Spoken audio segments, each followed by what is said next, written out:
Here with promoter Tom Loeffler. Now, Tom, talk to us about Terence Crawford versus Viktor Postol, because it was a one-sided fight. Yeah, look, going into it, a lot of people said it was going to be 50-50. I thought it was going to be very close. I thought Postol would be able to use his reach and his tricky style, but you got to give Terence a lot of credit. He showed he's a true champion. He showed he can adapt to different styles. He was southpaw the whole time and then switched to right hand in the 12th round. So, look, you got to give Terence a lot of credit, and beating another champion like that is a big statement.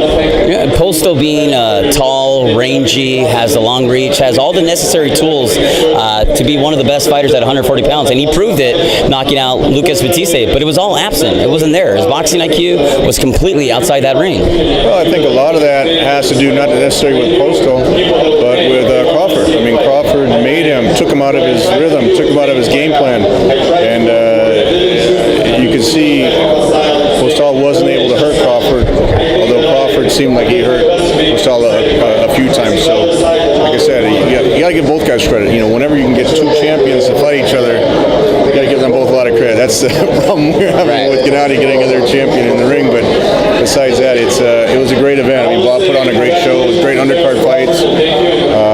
Murata had a nice win. Oscar Valdez had a great win. So it was a nice night of boxing. Well, let's talk about the biggest news that's circulating in the boxing world.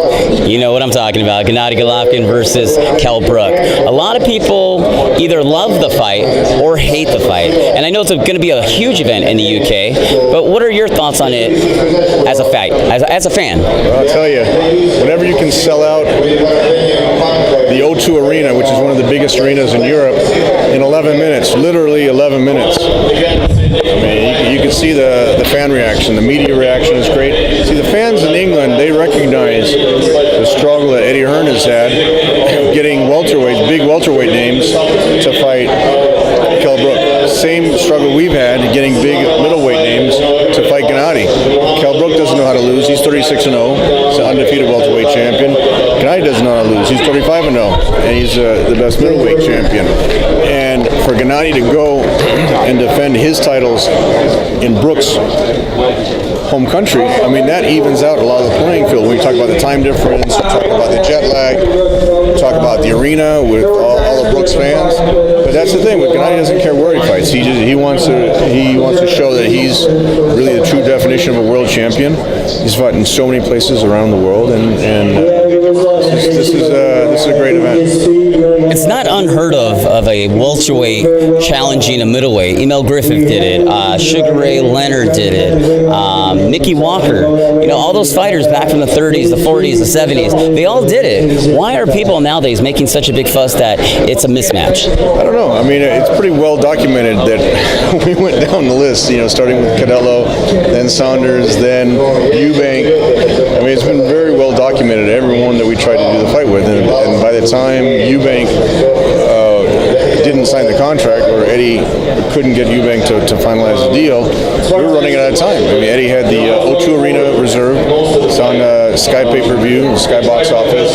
We had the HBO logistics in place. So we were running out of time. So when Eddie, said, I can't get Eubank to sign, let me call Brook. That was his idea, and he really saved the day, because you got to give Kell Brook a lot of credit for taking that fight. It shows that he has a lot bigger heart than a lot of the middleweight champions that won't take the fight. And it was the exact same deal. It wasn't like all of a sudden Brook got offered a lot more money. It's the same exact deal. It's the same exact deal that Eddie had offered to Eubank. So Kell's making a lot of money on the fight, and it's a great event for both fighters. As you mentioned before, it's been problematic that Gennady Golovkin can't seem to secure a big fight in the middleweight division, or at least a middleweight in that sense. Will we ever see Canelo Alvarez test himself against a middleweight this year, and then finally step in against Triple G? I mean, that's really up to Canelo and Golden Boy. He moved down to 154 for this fight. Golden Boys told me that they want to fight or shoot for September 2017. I really believe that Canelo wants to fight Gennady at the right time. So look, if we can do that fight, if everything happens the right way in September for Gennady, and September for Canelo's not an easy fight either. He went down to 134. He's fighting Liam Smith. So he's got to win that fight. They got to keep winning, and if both of them keep winning, it's going to be a monster fight next year. If the fans only have to wait 1 year for that fight, it's a lot better than a lot of other fights that took longer to make. So we can't force people to get in the ring. All we can do is, from my side, try to build Gennady as big as we can make him with every fight. And I think this is a huge statement. Selling out a big arena like that, it's going to be on the UK on the Sky box office. I think it's a huge step for Gennady's career. Don't you think it's a bit unfair for fight fans, especially American fans, who don't know who Liam Smith is? Because he's not a bad fighter. He's a pretty good boxer. The guy can actually do some things inside that ring. Do you think it's a little unfair to just criticize Canelo for taking on an unknown name, an unknown commodity outside the States? That was a strategy, it seemed like, on the Canelo side. I think there was a lot of flack as far as what happened with the WBC, and fight fans want to see the fights right away. And naturally, from our side, we don't want to see the fight right away. But again, both guys want to have. It's easy to make a fight when both guys want to fight.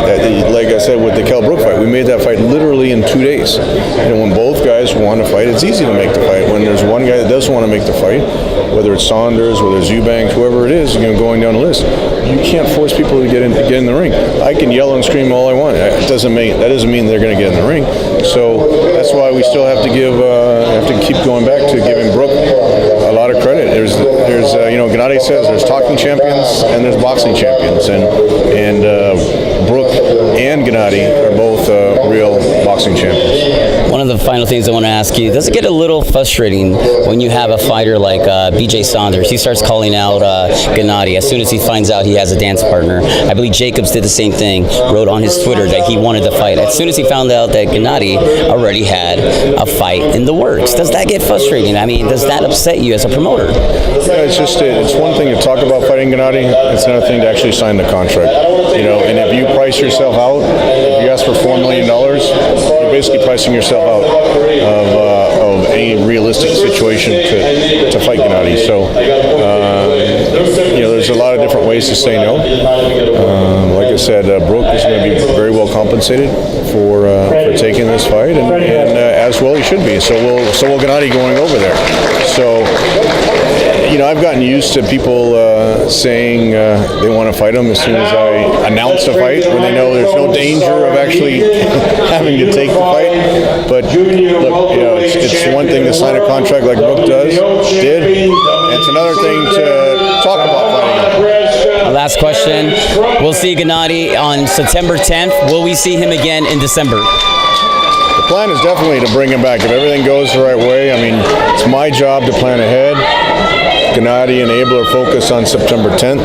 So if everything goes the right way, September 10th, then it's my job to plan a November-December fight for Gennady again. He always wants to fight a minimum of 3 times this year. He got held up a little bit, waiting for the April fight to happen, and then now with September. But definitely the plan is to fight again in November, December. Well, that's great for fight fans that have that Triple G fever, because I want to see Gennady as much as I can. Thank you. Always a pleasure, Tom. Thank you.